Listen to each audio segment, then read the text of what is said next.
Starting now, we've decided to manage the household on our own, so you might want to consider finding a new place to live, my brother and his wife informed me. Surprisingly, my mother seemed to be in complete agreement with them, treating me as if I were an inconvenience.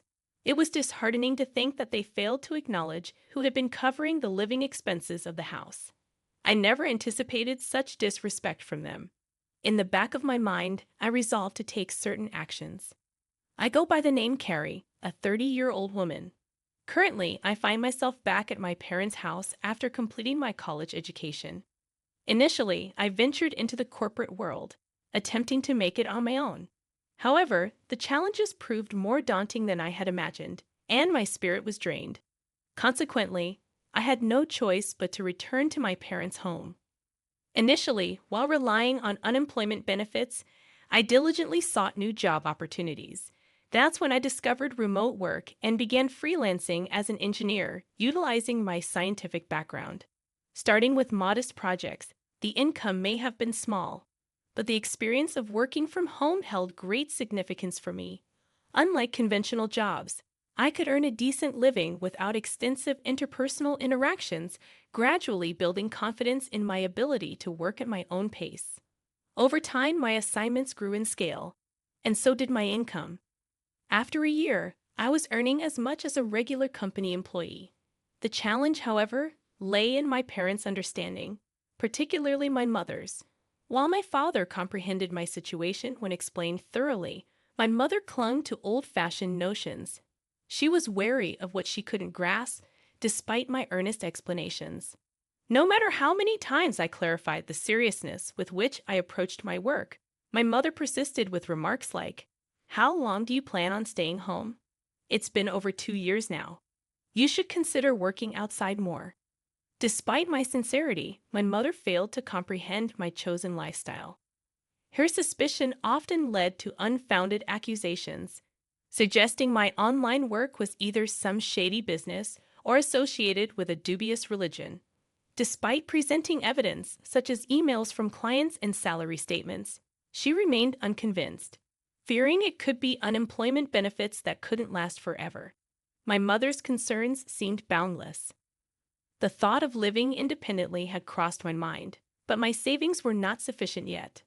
Around that time, my father's health took a toll, with deteriorating legs and back, necessitating nursing care. He had an early retirement and faced an unexpected loss of income. "Are you okay, Dad?" I asked anxiously. "Oh, Carrie, I'm sorry to worry you, but I've got my pension, so I'll manage," he assured me. Considering my mother's spending habits, I expressed my concerns about his ability to handle it. Despite my worries, he calmly responded, "Either way, I guess we'll make do with what we have in savings."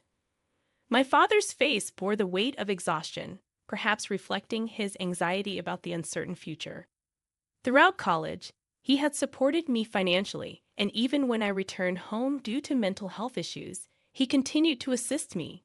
The idea of leaving my father alone while living independently troubled me. Amidst my father's sudden health condition, my mother was equally bewildered. Staying home, I felt a sense of responsibility to give back. "Don't worry, Dad. I'll take care of the family from now on," I assured him. "Really?" he responded in surprise. "But can you manage that with your income?" I showed him my stable bank account, and he seemed genuinely astonished. "Carrie, I didn't know you were so financially secure." "Yeah, my income has been growing lately," I explained confidently. His next question surprised me. "Can you help us out a little?" "Of course. You've done so much for us. It's time for me to support you," I replied gratefully. "Thank you, Carrie." My father expressed his gratitude. This marked the beginning of my financial support for the household expenses, including my father's medical bills. Each month, I transferred a certain amount to my father's bank account. Since my mother had been using my father's credit card, I created a new primary card and provided her with a supplementary card. Following my father's advice to save, I encouraged my mother to do the same. However, her response took me by surprise. "What, then, should we kick Carrie out of this house? Carrie's financial contributions are making a significant difference. It's going to be much more challenging without her, or so I thought. My mother, however, remained unconvinced, maintaining a suspicious attitude towards my support. Eventually, my father managed to convince her, and she reluctantly agreed to let me continue living at home. Despite my financial help, my mother began taking it for granted and became increasingly strict with me. Can't you finish your chores faster? It's not easy because I'm also working at the same time. I apologized. You keep saying that, but is it really that difficult? My mother retorted, failing to understand or listen to my side of the story. I started realizing that my relationship with my mother was deteriorating irreparably. Thankfully, my father understood and supported me, allowing us to continue living this way for a year. However, after 1 year, my father's health suddenly declined, and he had to be hospitalized. Visiting him every day, I tried to maintain a positive outlook. Hey, Dad, how are you today? Thank you, Carrie. It doesn't look like it's going to get better anytime soon, but I hope it's a little less of a burden for you, he said, showing concern for me. Don't think that way, Dad. Taking care of you wasn't a burden for me, I reassured him. Despite our struggles, I still wanted to support my family as a whole. The strained relationship with my mother persisted, but I cherished the memories of her efforts in making my lunchbox and cooking dinner every night during my student days. However, everything changed when my mother eagerly welcomed my brother Kevin and his wife Mary one day. They looked at me with cold stares as my brother announced, "Somehow, we're going to live here from now on too." What? Why? I asked in surprise. Mom was worried. She thought it might be tough for you to live here alone while Dad's not around, my brother explained, and my mother avoided eye contact. We'll support you, Carrie, my brother's wife said with a smirk, leaving me with a sense that there was more to her words. My mother added, "Thank you both. Carrie, I hope you're willing to do a little more work. Otherwise, it might be hard for you to stay in this house." Once again, the topic of household responsibilities emerged. Although unexpected, my brother and his wife were now invited to live in our home. Despite my brother's successful career and ample salary, the situation took an unforeseen turn. Despite my hard work in my own way, I wondered if they could manage without me. Living with my brother and his wife brought unexpected challenges. One morning, my sister-in-law aggressively woke me up, demanding that I make breakfast. "I'm already up, working early," I responded, fully awake and in full work mode as a morning person. I valued this focused time and wanted to spend it without any disturbances. "Well, get on with it and get breakfast ready," my brother's wife insisted. "Do I have to make everything by myself?" I questioned. Our family was usually free in the morning, and we ate when and what we wanted. Considering my mother and my brother's wife were both at home, and it was for my brother, I thought it would be normal for his wife to prepare breakfast. "We're going to live together, so we need to cooperate, right?" my sister-in-law said, pressuring me to help. Reluctantly, I assisted them in preparing breakfast, but the three of them didn't seem satisfied. "Is this what you prepared for breakfast? This isn't enough," they criticized. I had prepared a breakfast plate with soft scrambled eggs, a refreshing lettuce salad, fresh buttered toast, and a juicy sausage, thinking it would be sufficient. "Do I miss something?" I questioned. "You don't have to eat it," my brother's wife declared. The three of them looked surprised, and their attitude took a harsh turn. "What's with that attitude? Who do you think you are? This is unacceptable." "You should help with the housework," they scolded me. "But I have work to do too," I defended. "Work? Really? What kind of work is that? Are you crazy?" my brother and his wife questioned, scoffing at me. My brother, influenced by my mother, consistently belittled me. The situation threatened to consume a significant portion of my work time. Ignoring their voices, I headed to my room, packed my laptop, and left the house. "Where are you going?" my brother shouted after me, but I ignored him and rushed to my father's hospital room. I explained to my father what had just happened, and he looked at me with surprise. "I didn't know they were." "I'm sorry, Carrie. Don't worry about it. You can choose your own way of life. All I want is for you to live happily, my father reassured me. Lost and conflicted, I pondered my choices, knowing my mother might feel more comfortable with my brother at home.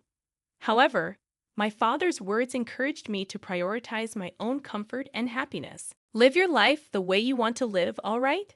Thank you, Father, I replied, emboldened by my father's encouragement. That evening, upon returning home, I was greeted by a scene resembling a movie. The expressions on my mother, brother, and sister-in-law were stern. Where were you, brother? Weren't you at work? Because of you, I had to take the day off. How could you take a day off for such a reason? My brother accused, surprising me with his readiness to abandon work. Internally, I questioned the responsibility of such actions.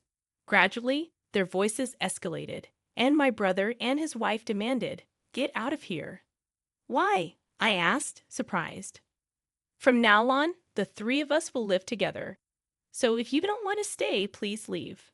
We don't need an overbearing presence like you to support us, my brother declared, attempting to force me out of the house.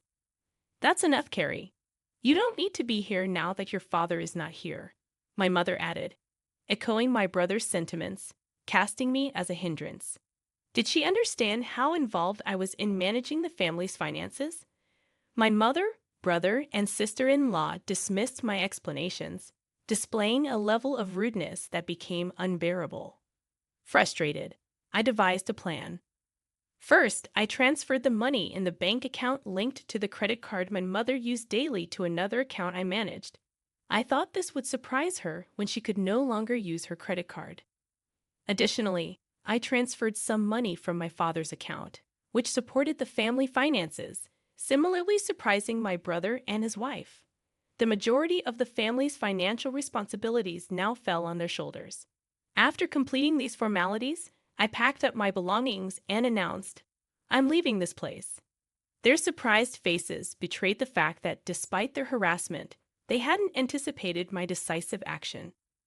When I looked at their expressions, it seemed like they were actually enjoying the situation. "You're finally leaving. I've never seen such a troublesome person. You're not coming back, are you?" they taunted. "Of course not. Don't contact me," I declared. As I left the house, they smiled at me, but I harbored my own satisfaction. My new life in a peaceful environment allowed me to enjoy my own time, and I could concentrate on my work without distractions. Then, as expected, I received a call from my brother. "I told you not to contact me. What's wrong?" I answered. "Hey, is it true that you were the one who did all the money transactions in our family home?" My brother's voice was filled with surprise and urgency. "Yes, that's right. Why are you asking now? Why didn't you tell me?" "We had no idea." "Well, I did mention several times that I was working, but neither you nor Mom believed me." "That's well. Mom said a lot of things, and I was a little confused, so that's not my fault, right?" "No, it's not. But I'm having a problem with money. Mom's been spending quite a bit, and on top of that, we haven't been able to pay the house utilities and stuff. I was able to do it because I was supporting you in so many ways. I'm not home anymore. I need your help to transfer some money to my bank account." "Can you transfer some money over now?" my brother pleaded. "You must be joking. You're working for a big company. Isn't that how you make a living?" I responded. "Well, actually, I got fired from that company. I made a big mistake," my brother admitted, leaving me speechless. Before moving back to our parents' house, my brother may have assumed there was enough money in the house. Perhaps he believed he could rely on a solid pension after our father's retirement. I wanted to tell him that I was supporting the family finances, even though it seemed like I was doing nothing. The thought of his surprise when he learned the truth amused me. Later, my brother's wife and my mother echoed his plea. "We need your help. We're about to run out of savings," my brother's wife confessed. My mother added, "Your father is really upset about this. He says he won't contribute money to the household finances anymore. We're in such a bad situation. You supported us enough. You are all healthy, so work hard and support yourselves. I'll cheer you on." I heard a terrified voice on the other end of the phone as I replied, Reflect on your actions so far. I'm hanging up now, so don't contact me. But Carrie, wait a minute. My brother's voice pleaded, but I distanced myself from him, his wife, and my mother. My father, feeling unable to return to his life with my mother, consulted a lawyer, changed hospitals, and lived quietly in a different place. Fortunately, I could visit him every day. A friend informed me about my brother's recent situation. He had moved into a small apartment and seemed to be living frugally. My mother, after being a homemaker for a long time, struggled with her sudden job.